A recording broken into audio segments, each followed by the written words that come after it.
আসসালামু আলাইকুম। ক্রিম আফার কথা হয়তো আপনাদের অনেকের মনে আছে বা অনেকে ভুলে গিয়েছেন। ১৪ দিন জেল খাটার পর ক্রিম আফা মুক্তি পেয়েছেন।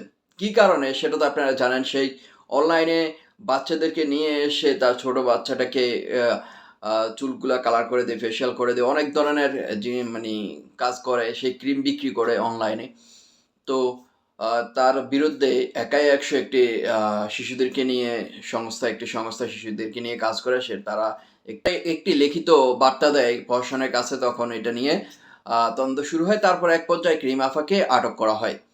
তো ক্রিম আফার জন্য এতদিন তো ক্রিম আফাকে অনেকভাবে কথা বলছি বা নেগেটিভ ভাবে কথা বলছি। কিন্তু আজকে ক্রিম আফার অবস্থা দেখে আমার কাছে সত্যি অনেক খারাপ লাগলো।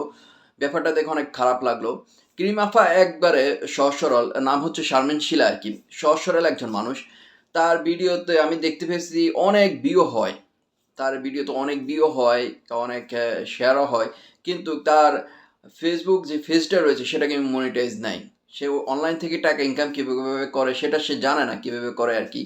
সে সহজ সরল মানুষ একদম দেখাই যাচ্ছে।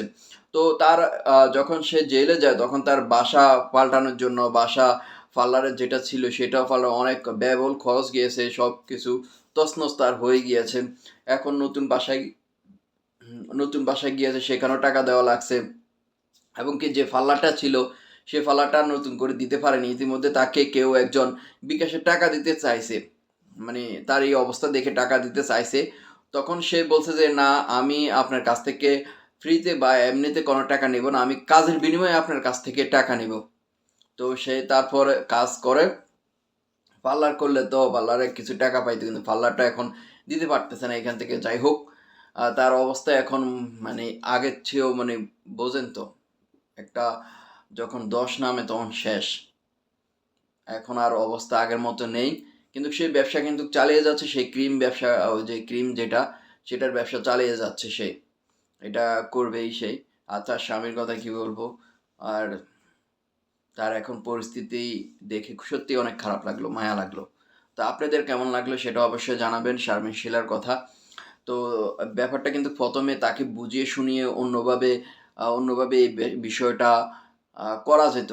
যাই হোক, ১৪ দিন জেল খাটলো। তো এই বিষয়ে আপনাদের মন্তব্য অবশ্যই কমেন্ট বক্সে করবেন। ধন্যবাদ সকলকে। আর যারা চ্যানেল একবারের নতুন অবশ্যই চ্যানেলটি সাবস্ক্রাইব করবেন। আর যারা Facebook পেজে দেখে থাকছেন অবশ্যই পেজটি ফলো দিয়ে লাইক, কমেন্ট করে শেয়ার করবেন। ধন্যবাদ সকলকে।